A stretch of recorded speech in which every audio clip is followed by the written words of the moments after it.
యోహాను సువార్త 12వ అధ్యాయము. కాబట్టి యేసు తాను మృతులలో నుండి లేపిన లాజరు ఉన్న బెతానియాకు పస్కా పండుగకు 6 దినములు ముందుగా వచ్చెను. అక్కడ వారు ఆయనకు విందు చేసిరి. మార్త ఉపచారము చేసెను.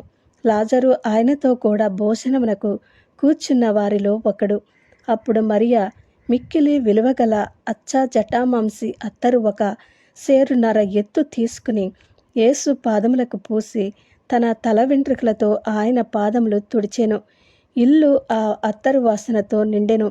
ఆయన శిష్యులలో ఒకడు, అనగా ఆయనను అప్పగింపనయ్యున్న ఇస్కరియోతు యోధ, ఈ అత్తరెందుకు 300 దేనారములకు అమ్మి బీదలకు ఇయ్యలేదనెను. వాడిలాగు చెప్పినది బీదల మీద శ్రద్ధ కలిగి కాదు, కాని వాడు దొంగయ్యుండి తన దగ్గర డబ్బు సంచి యుండినందున అందులో వేయబడినది దొంగిలించుచు వచ్చెను కనుక అలాగు చెప్పెను. కాబట్టి యేసు, నన్ను పాతిపెట్టు దినమునకు ఆమెను దీని నుంచుకుని నీయుడి. బీదలు ఎల్లప్పుడూ మీతో కూడా ఉందరు, కానీ నేనెల్లప్పుడూ మీతో ఉండనని చెప్పెను. కాబట్టి యూదులలో సామాన్య జనులు ఆయన అక్కడ ఉన్నాడని తెలుసుకుని యేసును చూచుటకు మాత్రమే కాక మృతులలో నుండి ఆయన లేపిన లాజరును కూడా చూడవచ్చిరి.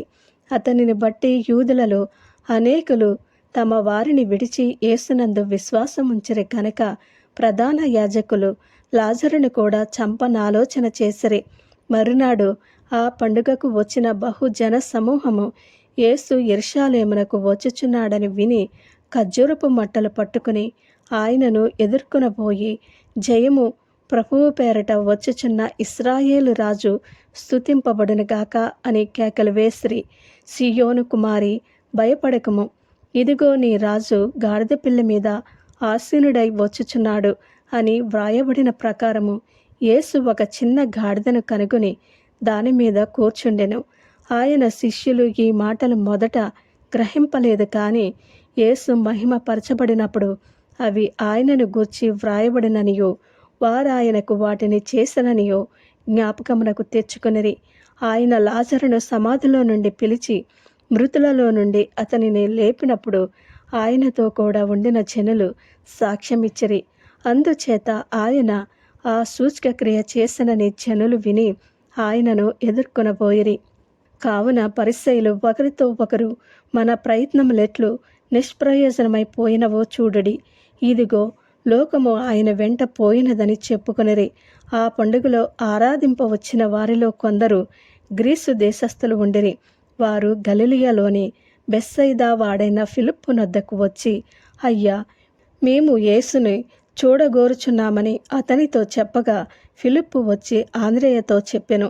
ఆంద్రేయయు ఫిలిప్పును వచ్చి యేసుతో చెప్పిరి. అందుకు యేసు వారితో ఇట్లనెను, మనుష్య కుమారుడు మహిమ పొందవలసిన గడియ వచ్చియున్నది.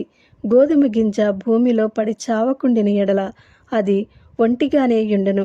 అది చచ్చిన ఎడల విస్తారముగా ఫలించును. తన ప్రాణమును ప్రేమించువాడు దానిని పోగొట్టుకొనును. ఈ లోకములో తన ప్రాణమును ద్వేషించువాడు నిత్య జీవము కొరకు దానిని కాపాడుకొనునని మీతో నిశ్చయముగా చెప్పుచున్నాను. ఒకడు నన్ను సేవించిన ఎడల నన్ను వెంబడింపవలెను. అప్పుడు నేను ఎక్కడ ఉందునో అక్కడ నా సేవకుడును ఉండును. ఒకడు నన్ను సేవించిన ఎడల నా తండ్రి అతనిని గనపరచును. ఇప్పుడు నా ప్రాణము కలవరపడుచున్నది. నేనేమందును, తండ్రి, ఈ గడియ తటస్థించకుండా నన్ను తప్పించుము. అయినను ఇందుకోసరమే నేను ఈ గడియకు వచ్చితిని. తండ్రి, నీ నామము మహిమపరచుమని చెప్పెను. అంతటా నేను దానిని మహిమపరచితిని, మరలా మహిమపరతును అని ఒక శబ్దము ఆకాశము నుండి వచ్చెను. కాబట్టి అక్కడ నిలుచుండి వినిన జన సమూహము ఉరిమెను అనిరి. మరికొందరు దేవదూత ఒకడు ఆయనతో మాటలాడిననిరి. అందుకు యేసు, ఈ శబ్దము నా కొరకు రాలేదు, మీ కొరకే వచ్చెను. ఇప్పుడు ఈ లోకమునకు తీర్పు జరుగుచున్నది. ఇప్పుడు ఈ లోకాధికారి బయటకు త్రోసివేయబడును. నేను భూమి మీద నుండి పైకెత్తబడిన ఎడల అందరినీ నా యొద్దకు ఆకర్షించుకుందనని చెప్పెను. తాను ఏ విధముగా మరణము పొందవలసి ఉండెనో సూచించుచు ఆయన ఈ మాట చెప్పెను. జనసమూహము క్రీస్తు ఎల్లప్పుడూ ఉండునని ధర్మశాస్త్రము చెప్పుట వింటిమి. మనుష్య కుమారుడు పైకెత్తబడవలనని నీవు చెప్పుచున్న సంగతి ఏమిటి? మనుష్య కుమారుడగు ఈయన ఎవరని ఆయన అడిగిరి. అందుకు యేసు, ఇంకా కొంతకాలము వెలుగు మీ మధ్య ఉండును. చీకటి మిమ్మును కమ్ముకొనుకుండునట్లు మీకు వెలుగు ఉండగానే నడువుడి. చీకటిలో నడుచువాడు తాను ఎక్కడికి పోవుచున్నాడో ఎరుగడు. మీరు వెలుగు సంబంధులగనట్లు మీకు వెలుగుండగానే వెలుగునందు విశ్వాసముంచుడని వారితో చెప్పెను. యేసు ఈ మాటలు చెప్పి వెళ్ళి వారికి కనబడకుండా దాగియుండెను. ఆయన వారి ఎదుట ఇన్ని సూచక క్రియలు చేసినను వారాయన యందు విశ్వాసముంచరైరి. ప్రభువా, మా వర్తమానము నమ్మినవాడెవడు? ప్రభువు యొక్క బాహువు ఎవనికి బయలుపరచబడెను అని ప్రవక్త అయిన యెషయా చెప్పిన వాక్యము నెరవేరునట్లు ఇది జరిగెను. ఇందుచేత వారు నమ్మలేకపోయిరి.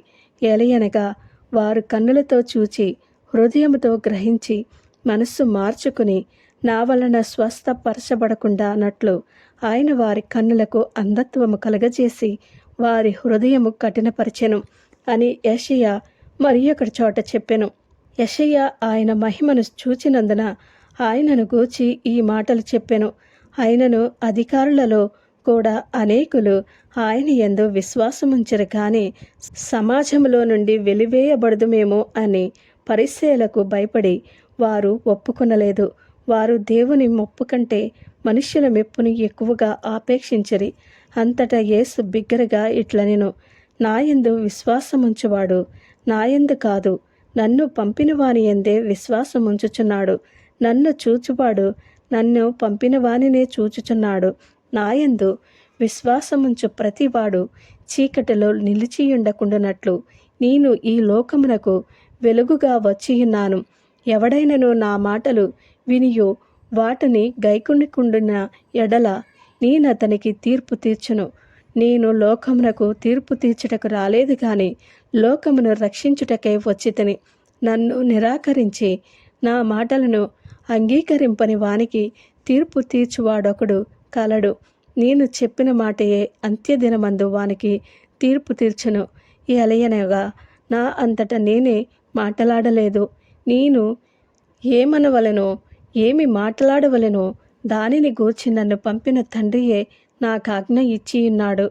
మరియు ఆయన ఆజ్ఞ నిత్య జీవమని నేనెరుగుదును కనుక నేను చెప్పు సంగతులను తండ్రి నాతో చెప్పిన ప్రకారము చెప్పుచున్నాను అనెను. ఆమేన్.